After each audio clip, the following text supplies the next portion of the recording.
এত বিল্ডিং থাকা যেত না ঢাকা শহরে, একটু কমাইন লাগবো।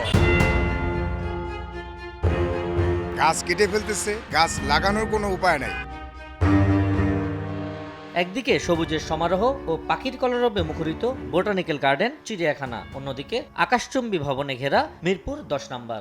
দূরত্ব মাত্র 3 কিলোমিটার, অথচ তাপমাত্রার ব্যবধান 4 ডিগ্রি।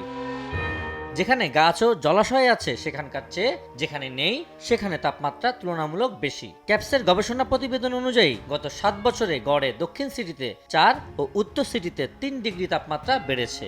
এর কারণ গাছপালা ও জলাশয় দখল করে গড়ে ওঠা শিল্পায়ন ও নগরায়ন। ঢাকার এক প্রান্তে সর্বনিম্ন তাপমাত্রা বোটানিক্যাল গার্ডেন এলাকায়, আর সর্বোচ্চ তাপমাত্রা মতিঝিল ও তেজগাঁওয়ে।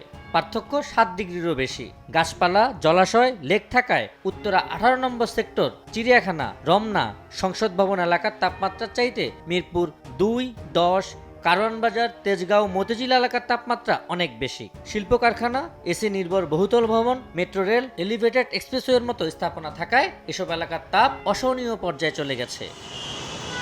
এদিকে তাপমাত্রা বৃদ্ধিতে দিন দিন দুর্বিষহ হয়ে উঠেছে জনজীবন। দেখা দিচ্ছে বিরূপ প্রতিক্রিয়া, কমে যাচ্ছে খেটে খাওয়া মানুষ ও কর্মজীবীদের কর্মদক্ষতাও।